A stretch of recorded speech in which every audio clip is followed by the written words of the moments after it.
L'épisode commence dans une atmosphère lourde et menaçante. Mahira regarde Prita avec un sourire froid et commence à révéler une vérité terrifiante. Elle raconte calmement qu'elle a elle-même pris la main de Mahesh pour la retirer du fauteuil roulant avant de le pousser violemment. Elle explique qu'à ce moment-là, toute la famille croyait qu'elle était venue pour aider un homme faible et malade, mais qu'en réalité elle était venue comme une mort silencieuse que personne n'attendait.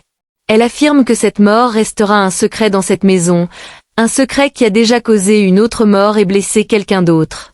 En entendant cette confession choquante, Prita est envahie par la colère et tente immédiatement de gifler Mahira. Mais Mahira arrête sa main avec assurance et lui dit de l'écouter jusqu'au bout. Elle raconte alors qu'elle a poussé Mahesh avec une telle force qu'il est tombé à la renverse et qu'il n'a plus pu se relever. Elle parle avec arrogance et déclare qu'elle possède assez de courage et de cruauté pour faire ce qu'elle veut. Elle prévient Prita de ne jamais refaire une telle erreur face à elle. Puis elle ajoute avec un calme glaçant qu'elle a déjà ôté la vie à quelqu'un. Shristi, bouleversée et furieuse, intervient aussitôt. Elle traite Mahira d'assassin et lui ordonne de lâcher la main de sa sœur. Elle la menace ouvertement en disant qu'elle pourrait la tuer avant même qu'elle ait le temps de faire quoi que ce soit. Elle promet qu'elle la fera disparaître de manière si mystérieuse que tout le monde passera son temps à se demander où est passée Mahira Khanna. Shristi affirme aussi que Mahira vient de commettre une grave erreur en avouant son crime. Selon elle, la vérité ne peut pas rester cachée éternellement et un jour tout le monde découvrira le véritable visage de Mahira. Et si ce jour n'arrive pas tout seul, elle jure qu'elle révélera elle-même cette vérité devant tout le monde. Prita, déterminée, annonce elle aussi qu'elle dévoilera le vrai visage de Mahira devant toute la famille. Mais Mahira éclate de rire et se moque d'elle avec mépris. Elle rappelle à Prita qu'autrefois elle passait ses journées et ses nuits dans la maison des Luthra et qu'aujourd'hui elle est obligée de se cacher le visage. Elle demande avec ironie comment Prita compte la démasquer alors que toute la famille croit déjà qu'elle est coupable de ce qui est arrivé à Mahesh.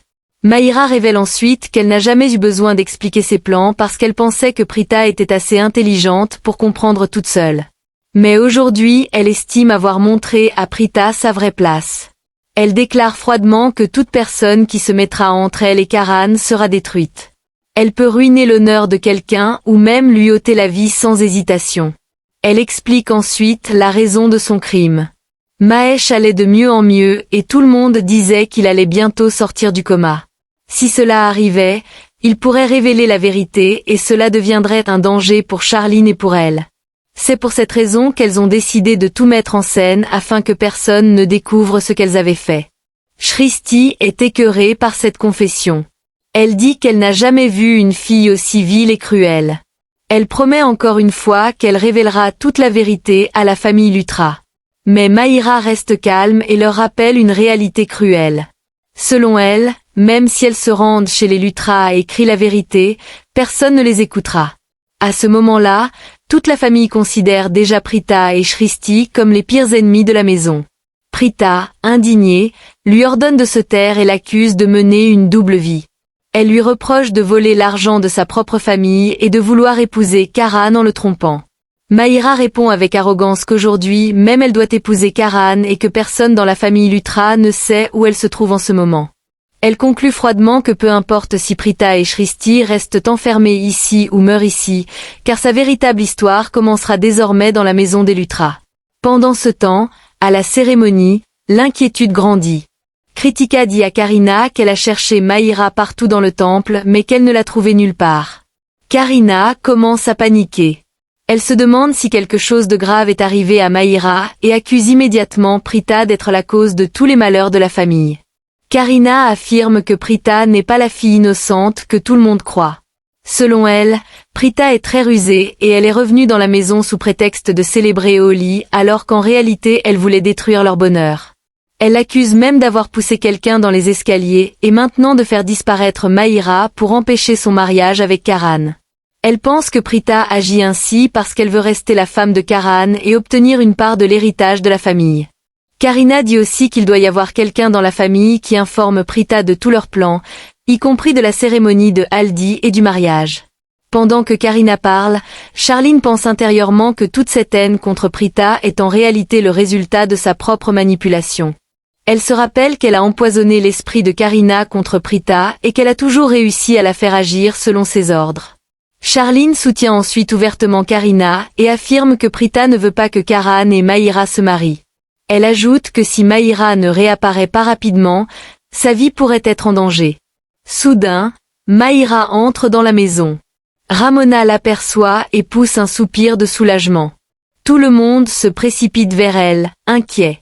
Charline lui demande immédiatement si Prita lui a fait du mal ou si elle a frappé. Elle insiste pour savoir ce qui s'est passé. Mahira commence alors à raconter une histoire totalement différente. Elle explique qu'elle a reçu un appel mystérieux d'un homme qui voulait la voir. Pensant qu'il avait quelque chose de personnel à lui dire, elle a accepté de le rencontrer dans un restaurant près de chez elle. Mais une fois arrivée et garée, elle a reçu un autre appel. Cette fois, c'était Prita. Mahira affirme que Prita lui a dit qu'elle n'avait pas réussi à l'écarter de son chemin la dernière fois, mais que cette fois, elle ne ferait pas d'erreur. Après cet appel, Mahira dit qu'elle a regardé autour d'elle avec peur et qu'elle a aperçu Karan assis dans un camion avec un chauffeur. Selon elle, le camion s'est soudainement dirigé vers elle à toute vitesse. Terrifiée, elle a commencé à courir aussi vite qu'elle le pouvait, le cœur battant très fort. Elle raconte qu'elle a réussi à s'échapper avec beaucoup de difficultés et qu'elle est finalement revenue à la maison encore sous le choc. Plus tard, chez les Arora, Prita rentre silencieusement à la maison. Elle paraît fatiguée et bouleversée par tout ce qui s'est passé. Elle dit simplement qu'elle va dans sa chambre. En la regardant partir, Janki pense avec tristesse que Prita est encore comme une enfant pour elle. Dans son cœur, elle voit toujours sa fille comme une personne douce, simple et respectueuse. Elle se dit que Prita possède une bonté immense mais que la famille Lutra n'a jamais vraiment compris cette bonté. Janki se demande quand viendra le jour où ils verront enfin la vérité sur elle et regrette qu'il continue à briser son cœur en doutant d'elle. Pendant ce temps, dans la maison des Lutra, Karan est seul dans sa chambre. Il repense à la conversation qu'il a eue avec Rishab. Dans ce souvenir, Rishab lui demandait de poser la main sur son cœur et de répondre honnêtement. Il lui demandait s'il croyait réellement que Prita était capable d'un acte aussi terrible. Rishab lui disait que personne ne mentirait sur un sujet aussi grave et qu'une femme n'aurait aucune raison d'inventer une telle histoire. Il expliquait aussi que leur mère, leur grand-mère et presque toute la famille pensaient la même chose.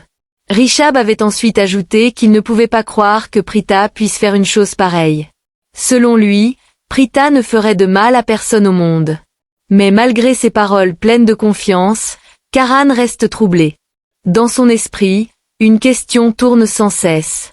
Il se demande pourquoi Rishab fait autant confiance à Prita alors que lui-même pense qu'elle n'est peut-être pas digne de cette confiance.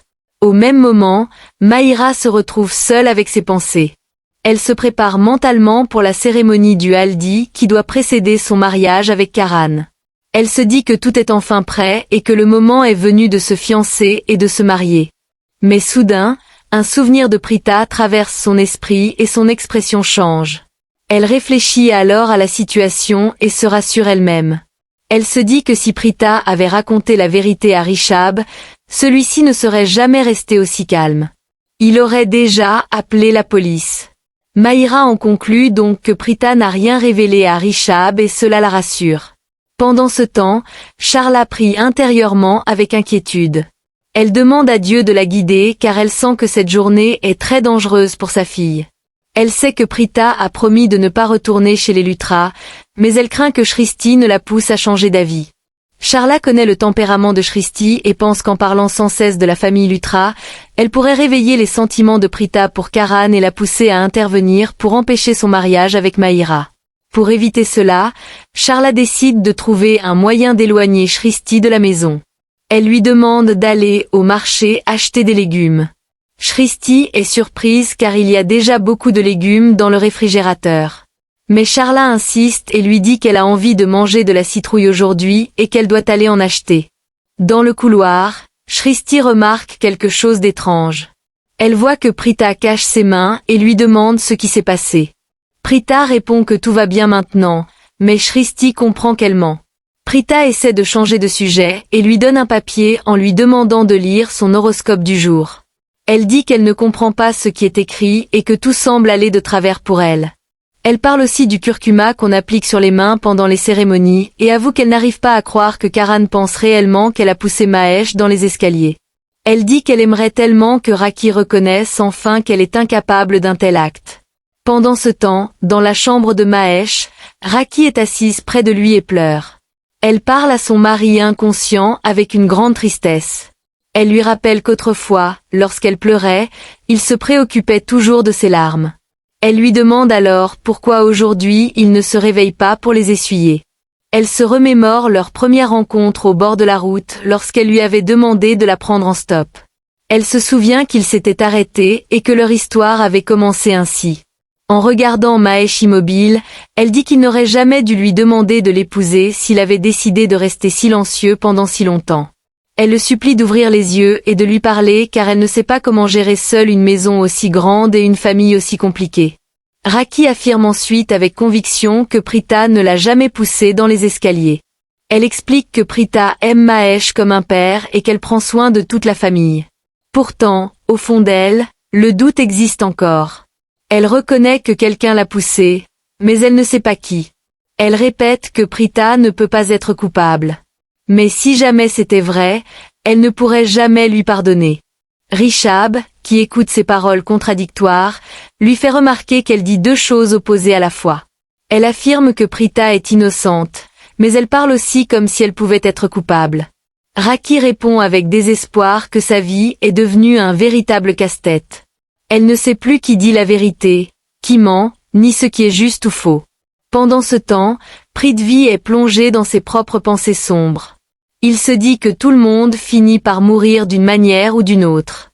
Certains meurent dans des accidents, d'autres en tombant dans les escaliers, et d'autres encore après avoir été kidnappés lorsque les ravisseurs n'obtiennent pas l'argent qu'ils exigent. Mais dans son esprit, une idée plus sombre encore prend forme. Il pense à Rishabh et imagine un plan pour détruire sa vie. Il se rappelle qu'il a encore un vieux compte à régler avec lui. Selon lui, Rishabh l'a déjà ruiné une fois et il veut maintenant lui rendre l'appareil. Prithvi se promet alors de créer un plan qui ruinera complètement Rishabh Lutra. Il pense avec un sourire cruel que Rishabh n'aurait jamais pu imaginer, même dans ses rêves, qu'un tel complot se prépare contre lui. Et il se dit que très bientôt, ce plan commencera à se mettre en place. Voilà, c'est la fin de cet épisode. Si cette scène vous a bouleversé autant qu'elle a fait vibrer nos personnages, laissez-moi vos impressions en commentaire. Partagez ce que vous avez ressenti, ce que vous avez compris, ce que vous attendez. Et surtout, rejoignez la communauté en vous abonnant pour ne rien manquer des rebondissements à venir. Merci à vous, et à très bientôt pour la suite.